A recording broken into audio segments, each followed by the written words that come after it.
Jenny, coach and NLP practitioner, helping introverts beat fear and self-doubt so they can design the life they love and thrive, not just survive.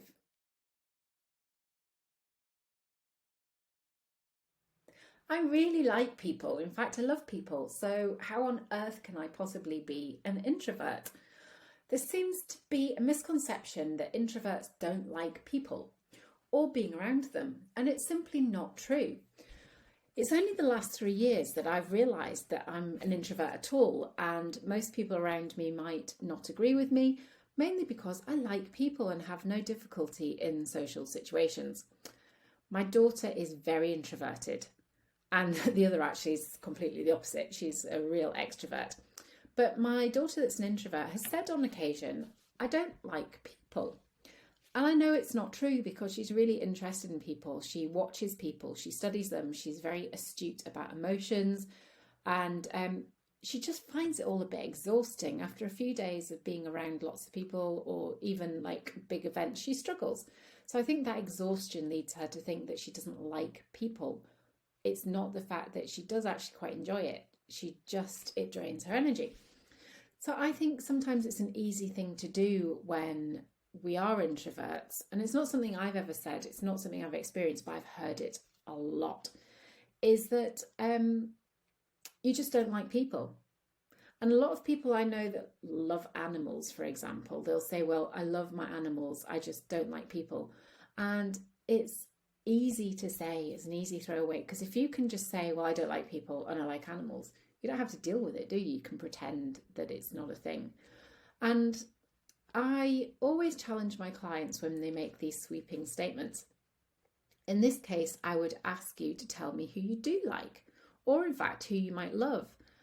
There is always somebody in life that you like, and it's not about not liking people as a whole thing. It's about not liking lots of people at the same time, perhaps, or not liking very loud people who drain your energy, perhaps. It's not that you don't like people.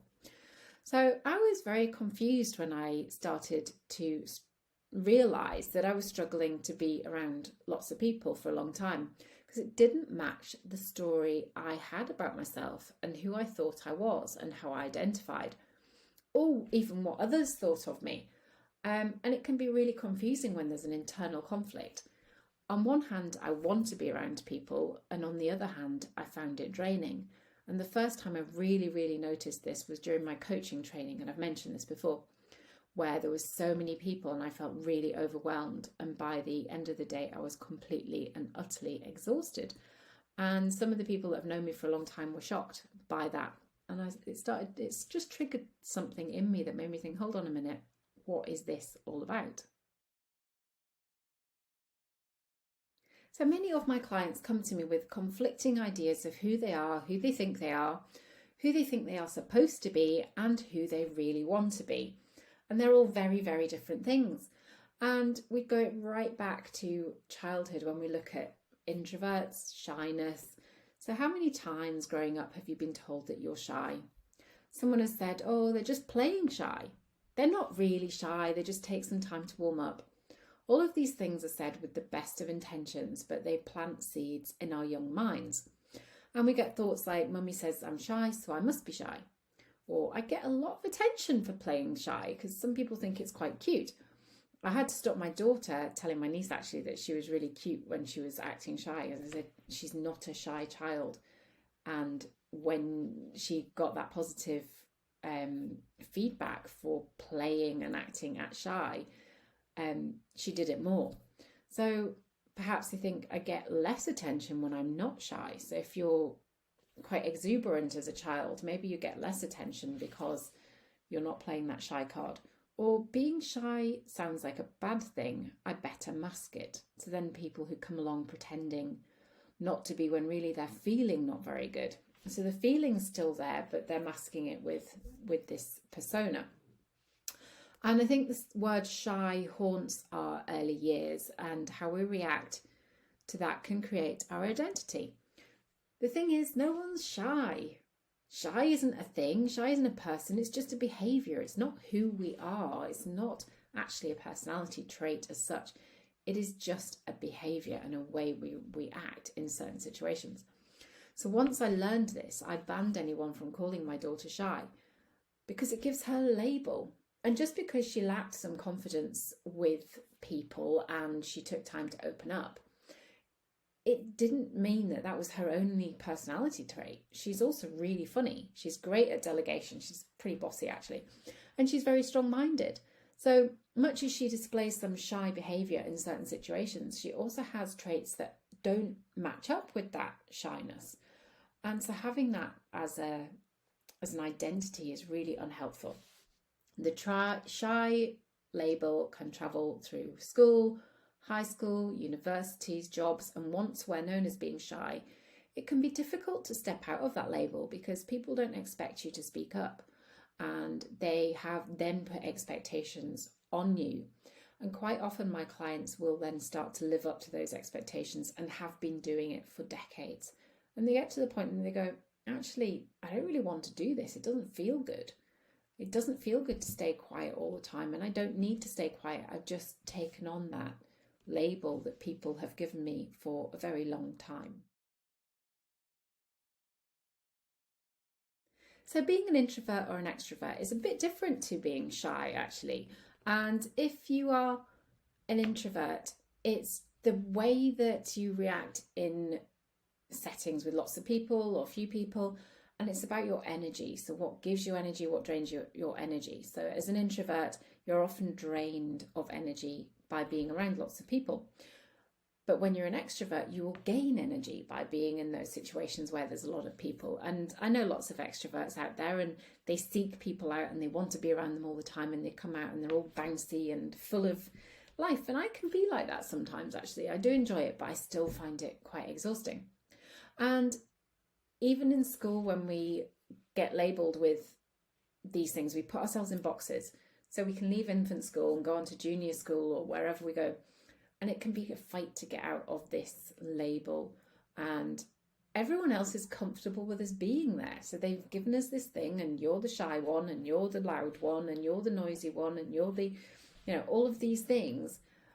And once we've given that, it's quite hard to come out of it. And the problem with being seen as an introvert is that quite often we are labelled as shy, but also it's quite often tied in with being a bad communicator. So people think that shy introverts are bad communicators, and it's really far from the truth. But it can be hard to be seen as anything other than negative. Now, I see being an introvert as a complete superpower. I see my introvert clients and they listen more, they pay attention, they take in their surroundings, they sit back and they wait, and they let the extroverts take over the conversation quite often. And they notice how the extrovert is given more responsibility, perhaps because they've asked for it, whether it's the right thing or not because they've asked. They notice how they speak up whenever they want to say things. And quite often that can make the introvert feel like sitting back even further. But the beauty of all of this is that the introvert actually holds the cards if they choose to. Not only have they sat and listened and paid attention and noticed, they've also been watching how the extrovert works, how they are within the room of people.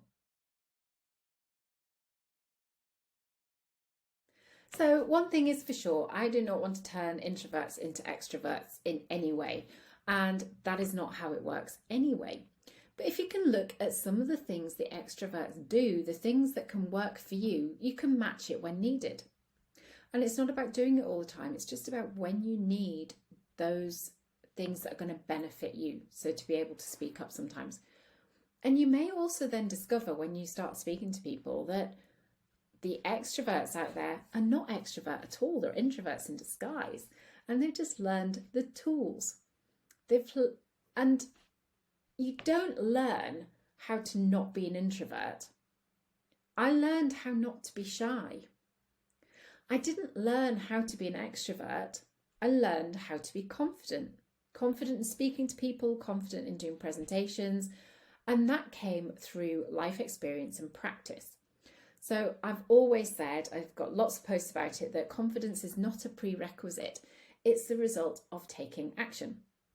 And when I was a pretty shy and uncomfortable teenager and young adult, I was put into situations where I had to just embrace things. I remember going back to high school, and I was talking to my daughter about this actually. We had a sixth form common room, and I would never go into it. It was full of all the other sixth formers, which were my peers. I didn't want to go in there. I didn't want to be around all those people. And it was really, really difficult. But when I started the job that I was in when I was 18, I worked for a ship management company for 12 years in the end. But I got flown all around the world and put into situations that were very, very uncomfortable for me, but also empowering, liberating, exciting, new experiences. So even though it was difficult, it wasn't easy, and I felt sick quite a lot of the time because I had to do those things. The more I did them, the easier it became. So when you get sent to an office in India, for example, and you work with all your wonderful colleagues over there, and they bring you in their home cooked food from their families, and you've read all the manuals that say don't eat this and don't eat that, and you've got to be really careful, and you just go in there and you join in the community and you eat their food and you have such a wonderful time. That for me was amazingly empowering.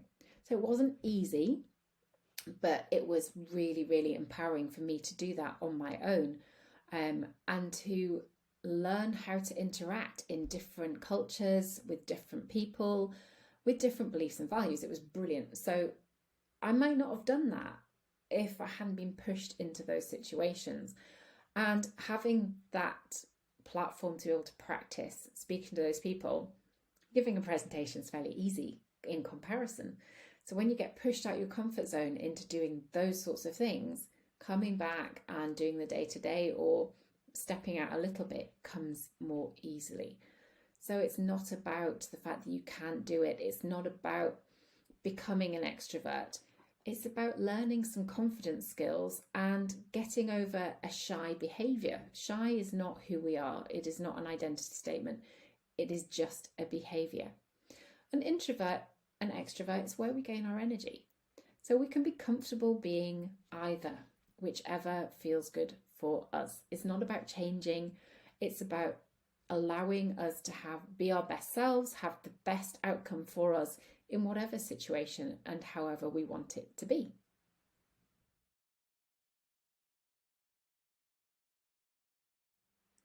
So, always like to give you some hints and tips, some small things that you can do to help you feel more powerful in whatever way you want to feel. So, what can you do to help you appear more extrovert even when you're not? Appear comfortable in social situations even when you're not particularly feeling it. And the more we practice these things, the more we'll genuinely start to feel it. So you can study the body language, the posture, the tone of voice of somebody who is confident, somebody who you see as an extrovert. And there's Tony Robbins, who is like the ultimate extrovert person to watch. Look at his body language, the way he speaks, his tone of voice. And is it just the volume or is it something else? So sometimes we think of people as being loud, but maybe they're not just loud. Maybe there's something else. It's not the volume. It's about how they engage. It's the eye contact. And how can you use that to help you?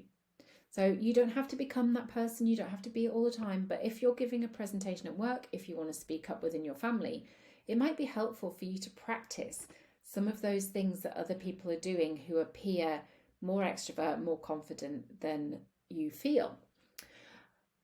Posture is the number one thing. Lift your head up, put your shoulders back. You immediately look more confident and more capable, and people will start to listen to you more. And I know this can feel really, really difficult when all you want to do is hide. You just really want to hide. And it's, oh gosh, sometimes we just want to cross our hands and cover our faces and not be there really. I know it's difficult, but the more you do it, the more your body will naturally become attuned to those postures. Write down all the amazing things you've done in the world. So I think a lot of my introvert colleagues, a lot of my introvert clients feel like they've not done very much, like they've hidden away, but there are amazing things that you can do, whether it's on your own with a few people. So write down the amazing things you have done in your life. And if you think there's none, I challenge you, at least make 5. I bet there's 5. I guarantee there will be 5 amazing things that you have done in your life that have shown what you can do to the world. practice your power pose. So I talked about power posing a little bit, but there's it's a bit like the Mel Robbins high five, which I like to talk to you about. It's about standing in a powerful position. So they do like the Wonder Woman thing, hand on hips, legs apart. There's some others, you can Google it, but power posing, putting yourself in that posture for 2 minutes before you go to do anything, before you go into a meeting, before you talk to family about difficult things, doing that can really help your psychology to feel good about yourself. Get an anchor. So all my clients get an anchor when they come and start working with me. And quite often they're confidence anchors, but actually more and more we've got a calm anchor. So a lot of my clients like to have a calm anchor, just so that when they're in the situations where they have to speak up, they can still remain calm. And introverts are great at staying calm in a lot of different situations because they're good at being on their own and having that meditative space when they can stop the mind chatter. And remember, the person who has listened in detail and is able to convey their thoughts in a quiet, strong way is always well respected. It's not always the loud person that gets the accolade or the attention. Quite often it's the quiet person that speaks up in a really calm and thoughtful way after listening to everything that's going on that wins the day. So you don't have to change your whole personality, just the way you feel about certain things so you can feel more comfortable and live the life that you want. Stop squashing yourself or not putting yourself out there because it feels difficult. Or you can choose to stay exactly as you are. That's fine too. But if you're not getting the most out of your life, now is a good time to take charge and make the changes. It's never too early to start or too late. It really is never too late or too early to start working on having the life that you really want.